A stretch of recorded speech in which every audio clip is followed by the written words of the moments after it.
Welcome back to Meet the E-Bike with Sarnia eBikes. Today we're going to have a look at one of EMMO's latest and greatest. We are having a look at the EMMO Zone. Now there's several different versions that this come in, and it's primarily just a difference in batteries, so I'm going to go over the basics of the bike, and then I'll dig into each individual option for batteries at the end. So as you can see, it's built in a very similar chassis style to the full-size motorcycle. Very comparable in some ways to the Daymak EM2, though there's very notable body differences. Just the way that the bike has the swell up here rather than being tucked in like the Daymak gives the Zone a very unique profile. As you can see, you've got your standard normal and passenger pegs. Rear seat for passenger is elevated.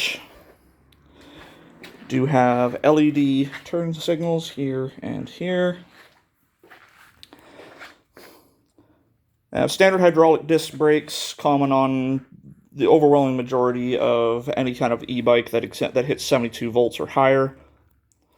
Batteries are contained in here.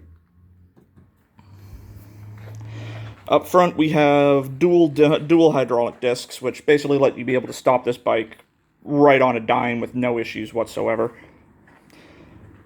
Up front in the main console, you have your standard throttle. You have a high, medium, and low switch down here. Standard headlight controls. This one does have four-way hazard lights on it. And front brakes.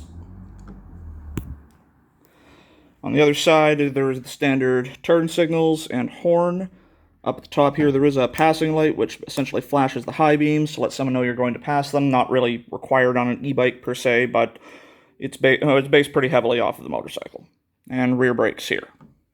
Just turning it on. See, it's a fairly straightforward black and white display, which I think is more of a benefit than anything. The black and white does make it a little bit harder to wash out in direct sunlight, which has been a problem with some of the more colored displays that we've seen. We do have a fully integrated radio system that does have Bluetooth capabilities that allows you to link your phone or other Bluetooth device in to be able to play whatever kind of music you want. Up front, we do have a full LED lighting system on this thing. Turn signals on the front rather than being external or actually integrated directly into the body, which definitely helps keep them secure if the bike's ever runs into anything. Now, for the Zone S, there are 4 different battery setups that you can get on these. You can get the standard S, which is a 72 volt, 20 amp lead-acid bike, which, while it is the lowest cost option, it does run the issue that 20 amp batteries do give you a significantly limited range. I believe EMMO only lists it as about 35 kilometers, which, while not bad if all you're doing is kicking around town, it is very much likely that you are going to be charging it nightly at that point. You can get it in 30 amp lithium, which does change the game very significantly with this bike. It increases the torque enormously, gives you excellent takeoff, and more than doubles the stated range up to 80 kilometers. Lithium, of course, does come with a more price tag onto it, but you often do get what you pay for when it comes to lithium, just in the longevity of the battery and the distance that you can achieve. Your next option is the Zone GTS, which has by far been the most popular style of this bike this year.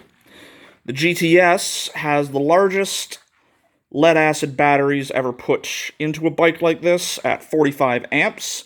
They are very heavy, but they do push your range up to that 80 kilometers, very comparable to the 30 amp lithium. So if you're not in a position to be able to spend the money on the lithium but still want the range, there is still an option for you. Finally, there's what here at this shop we have nicknamed the Super Zone, which integrates a pair of 30 amp lithium-ion batteries, pushing the range up to a absolutely wondrous 145 kilometers rated. This one right in front of us is actually a Super Zone.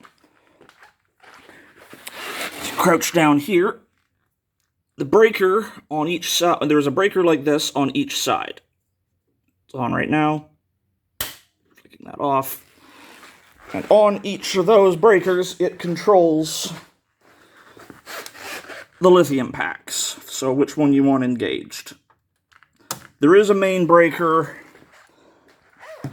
under the passenger seat, but quite frankly, it's largely redundant at this point with the twin packs.